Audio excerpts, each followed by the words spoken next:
চলতি 2026-27 অর্থবছর কৃষি ও পল্লী ঋণের লক্ষ্যমাত্রা 53.85% বৃদ্ধি করে 60,000 কোটি টাকা নির্ধারণ করা হয়েছে। গত অর্থবছরের ছিল 39,000 কোটি টাকা। এটি এক বছরের ব্যবধানে বৃদ্ধির রেকর্ড।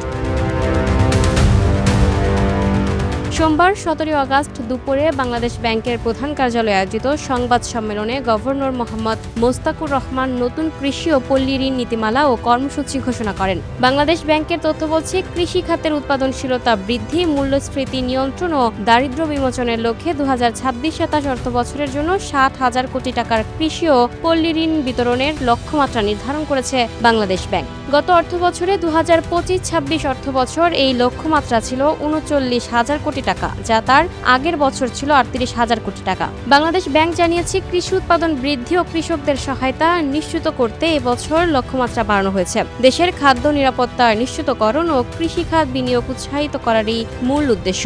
কৃষি ও পল্লী খাতে পর্যাপ্ত ঋণ সরবরাহের মাধ্যমে কৃষি পণ্যের উৎপাদন বৃদ্ধি, মূল্যস্ফীতি নিয়ন্ত্রণ, কর্মসংস্থান সৃষ্টি এবং টেকসই অর্থনীতি গঠনে এই নীতিমালা গুরুত্বপূর্ণ ভূমিকা রাখবে।